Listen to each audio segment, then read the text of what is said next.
safety, you must remain seated at all times. Keep your hands and feet inside the train and do not raise your hands above the top of your head. All aboard the Salt Mine Express.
In the wall to your right is a bulkhead.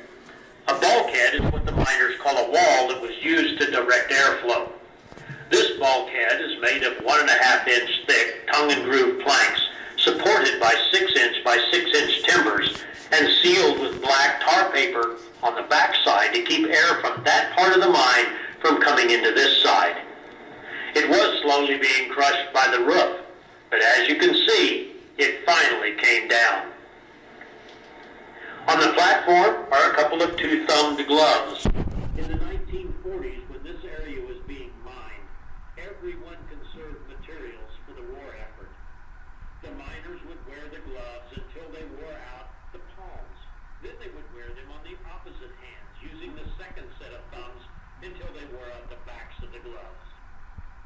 Now, stories have been told that Mr. Carey, the owner of the Carey Salt Mine, was always after the miners to pick up their trash and not contaminate the salt. Well, apparently a miner rolled up these gloves and stuffed them in a blasting hole, because that's where we found them 60 years later when we opened this part of the museum. Now, if you look closely at the salt wall to the right, it appears there's another glove stuffed in a blasting hole.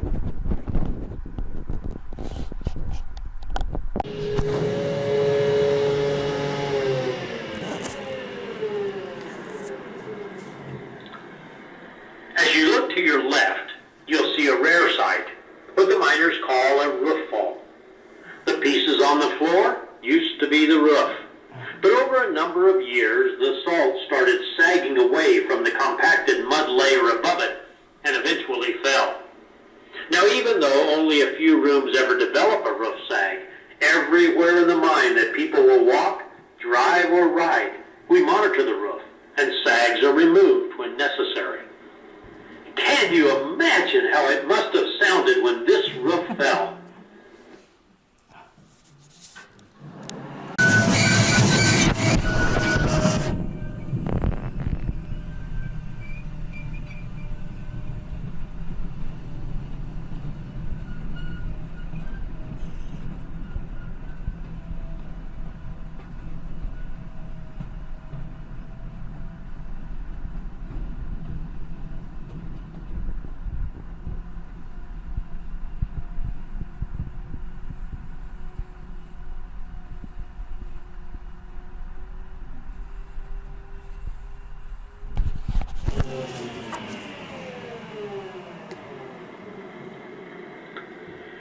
From 1923 to 1983, the miners used a rail system to transport salt from the mine face to the salt skip, where it was hoisted topside.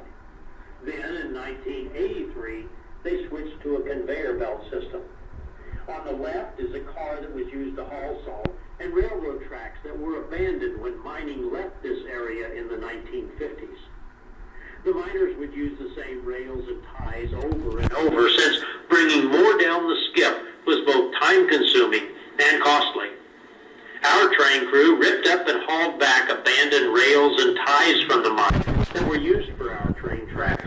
Almost 5,000 feet of rail for the track you're riding on. At the next curve, we'll pass by other original cars used with the rail system, including a hand-wheel-operated rail-bending car.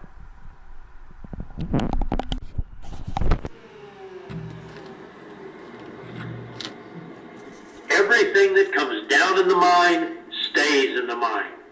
And if you look at the lit area, you'll see that this is even true of mining trash.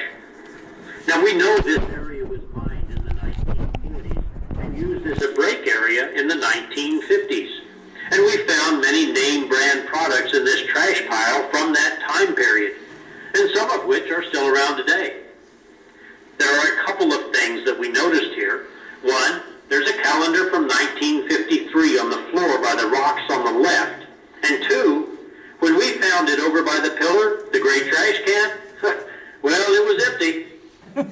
We consider all these items to be artifacts, which only proves one person's trash is another's treasure.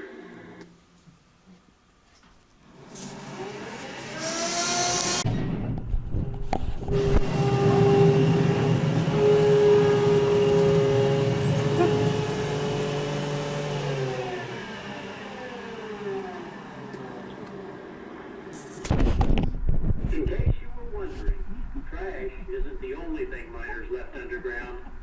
And apparently this area was used as a restroom. Oh, no fancy porta pots here.